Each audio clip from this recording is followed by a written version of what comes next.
Hello ಎಲ್ರಿಗೂ ನಮಸ್ಕಾರ. ಇವತ್ತು ಶಂಕರ್ ಆಫೀಸಿಂದ ಬರ್ತಾ ಒಂದು ದೊಡ್ಡದಾಗಿರುವಂತಹ ಪೈನಾಪಲ್ ತೊಗೊಂಡ್ಬಂದಿದ್ರು. ಅವರು ಸಕ್ಕರೆ ಬದಲು ಪೈನಾಪಲ್ ಮತ್ತು ಬೆಲ್ಲ ಹಾಕಿ ಕೇಸರಿಬಾತ್ ಮಾಡು ಅಂತ ಹೇಳಿದ್ರು. ಅದಕ್ಕೆ ನಾನಿಲ್ಲಿ ಸಣ್ಣದಾಗೆಲ್ಲ ಕಟ್ ಮಾಡಿ ಇಟ್ಕೊಂಡೆ. ಕೇಸರಿಬಾತ್ ತುಂಬಾ ಚೆನ್ನಾಗಿ ಬಂತು. ಅದಕ್ಕೆ ನಿಮ್ಮೊಂದಿಗೆ ಈ ರೆಸಿಪಿನ ಶೇರ್ ಮಾಡ್ತಾ ಇದ್ದೀನಿ. ಪಾತ್ರೆಗೆ ನಾನಿಲ್ಲಿ 1 ಕಪ್ ರವೆಗೆ 2 ಕಪ್ ಆಗುವಷ್ಟು ಬೆಲ್ಲ ತೊಗೊಳ್ತಾ ಇದ್ದೀನಿ.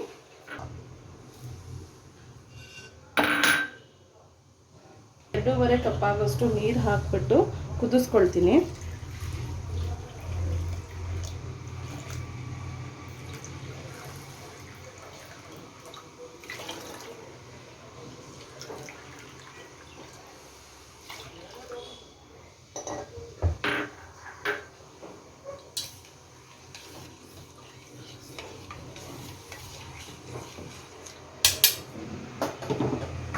ಮೊದಲು ನಾನಿಲ್ಲಿ ಒಂದು ಬಾಣಲಿಗೆ 1 ಕಪ್ ರವೆಗೆ 1.5 ಕಪ್ ಆಗೋಷ್ಟು ತುಪ್ಪ ಮತ್ತು ಎಣ್ಣೆ ತೊಗೊಂಡಿದ್ದೀನಿ. ಯಾರಿಗಾದ್ರೂ ತುಪ್ಪ ಜಾಸ್ತಿ ಬೇಡ ಅಂತ ಹೇಳಿದ್ರೆ ಅರ್ಧ ಕಪ್ ತುಪ್ಪ ಹಾಗೆ ಅರ್ಧ ಕಪ್ ಎಣ್ಣೆ ತೊಗೋಬೋದು.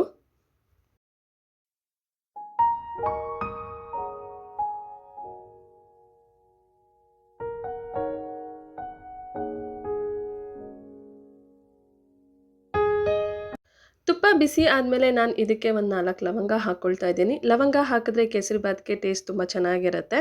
ನಂತರ ನಾನಿಲ್ಲಿ ಒಂದು ಸ್ವಲ್ಪ ಗೋಡಂಬಿನೂ ಕೂಡ ಇದಕ್ಕೆ ಸೇರಿಸ್ಕೊಳ್ತೀನಿ. ಇಲ್ಲಿ ನಾನು ಗ್ಯಾಸ್ ಸ್ಟವ್ನ ಸಿಮ್ಮಲ್ಲೇ ಇಟ್ಕೊಂಡಿರ್ತೀನಿ, ಇಲ್ಲಾಂದರೆ ಸೀದೋಗ್ಬಿಡುತ್ತೆ.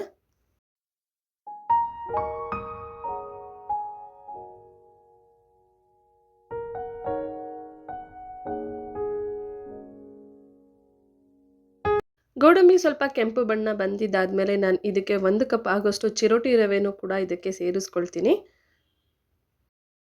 ರವೆ ಹಾಕಿದ್ದಾದಮೇಲೆ ಒಂದು 5 ನಿಮಿಷ ಚೆನ್ನಾಗಿ ಹುರ್ಕೋಬೇಕು.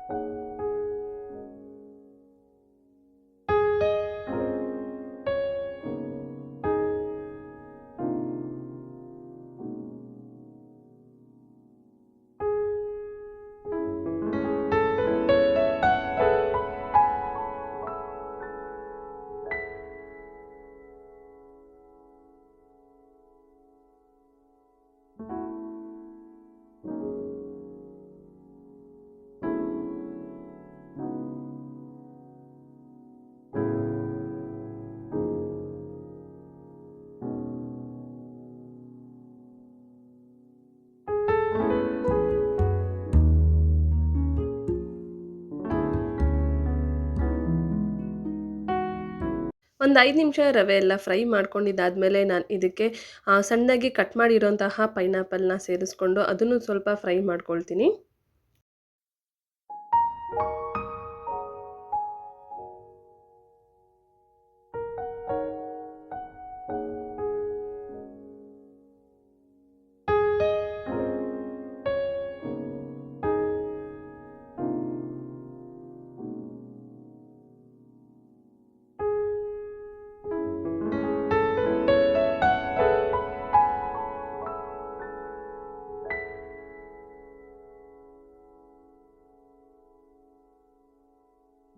ಇವಾಗ ನಾನು ಇದಕ್ಕೆ ಒಣ ದ್ರಾಕ್ಷಿನೂ ಕೂಡ ಸೇರಿಸ್ಕೊಂಡು ಅದನ್ನು ಫ್ರೈ ಮಾಡ್ಕೊಳ್ತೀನಿ.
ಆವಾಗಲೇ ಬೆಲ್ಲ ಕುದಿಸ್ಕೊಂಡಲ್ವಾ, ಬಿಸಿನೀರು ಹಾಕ್ತಾ ಇದ್ದೀನಿ.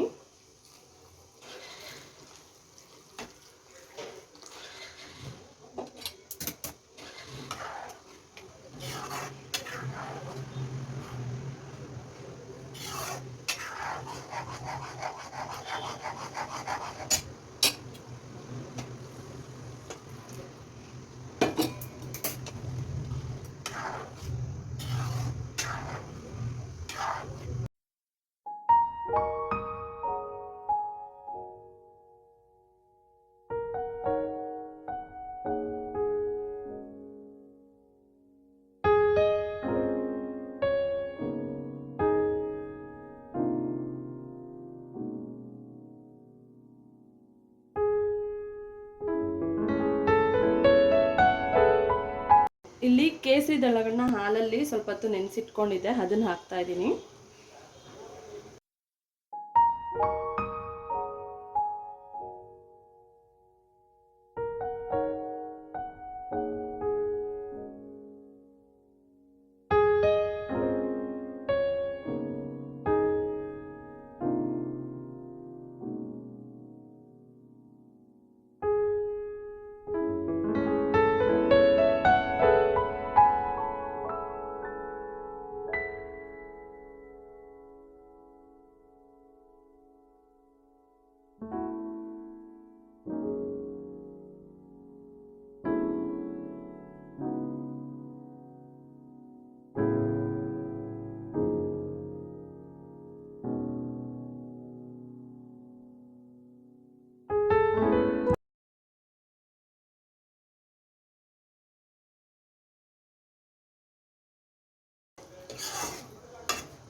ಇಲ್ಲಿ ನೋಡಿ, ಈ ಥರ ತುಪ್ಪ ಎಲ್ಲ ಬಿಟ್ಟರೆ ಚೆನ್ನಾಗಿರುತ್ತೆ. ಲಾಸ್ಟಲ್ಲಿ ಒಂದೆರಡು ಏಲಕ್ಕಿ ಪುಡಿ ಹಾಕ್ತಾ ಇದ್ದೀನಿ.